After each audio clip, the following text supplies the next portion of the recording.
Super star Rajinikanth அவர்கள் தலைவர் 173 படத்திற்கு எதற்காக ஒத்துக்கொண்ட கமலுக்கு எதுக்கு அந்த படத்தை பண்றேன் அப்படின்னு சொல்லிட்டு ஒரு விஷயங்களே சொல்லியிருக்காரு நெருக்கமானவங்க கிட்ட. அது பற்றியான தகவல்கள் இப்போ வெளிப்படையா வெளியாகி இருக்குன்னு சொல்லலாம். சூப்பர் ஸ்டார் ரஜினிகாந்த் அவர்கள் ஜெயிலர் 2 படத்துக்கு அப்புறமா தலைவர் 173 திரைப்படம் பண்ணுறாரு. அதற்கான அபிஷியல் அனௌன்ஸ்மெண்ட் எல்லாமே சரி வெளியாகிருக்கு.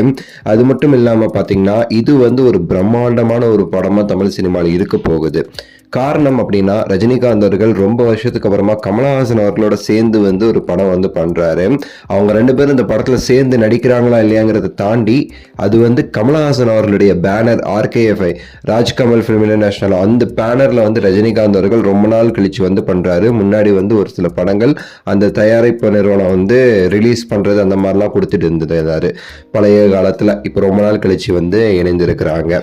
இது ஃபுல் அண்ட் ஃபுல் கமலஹாசன் அவர்களுடைய ப்ரொடக்ஷன் தான். சுந்தர் சி அவர்களுடைய இந்த ஒரு திரைப்படத்திற்கு ரஜினிகாந்த் அவர்கள் ஏன் கமலஹாசன் அவர்களுடைய ப்ரொடக்ஷன்ல பண்றாரு அப்படின்னு சொல்லிட்டு பல கேள்வி பல இடத்துல சுத்திக்கிட்டு இருக்குது. இதுல முக்கியமா கமலஹாசன் அவர்களுடைய ரசிகர்கள் ரொம்பவுமே சரி லைட்டா ஒரு சோகத்துல இருக்கிறாங்க.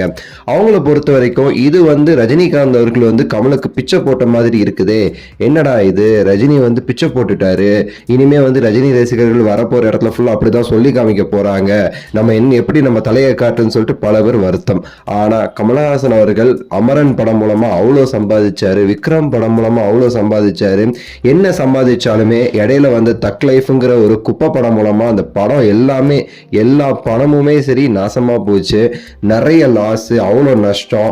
யாருக்கிட்ட சொல்றதுன்னு தெரியாம ரஜினிகாந்த் அவர்களுடைய வீட்டுக்கு போய் அழுது இந்த நஷ்டத்தெல்லாம் அவர்கிட்ட சொல்லி என்ன பண்றதுன்னு கேட்கும் போதுதான் ரஜினிகாந்த் அவர்கள் சொல்லியிருக்காரு, நான் உங்களுக்கு ஒரு படம் பண்ணி தரேன், அது ஒரு கம்மியான பட்ஜெட்ல நான் உங்களுக்கு ஒரு படம் பண்ணி தரேன், அந்த படம் மூலமா நீங்க விட்ட நஷ்டம் எல்லாத்தையும் நீங்க எடுத்துக்கங்க கமல் அப்படின்னு சொல்லிட்டு சொல்லியிருக்காரு.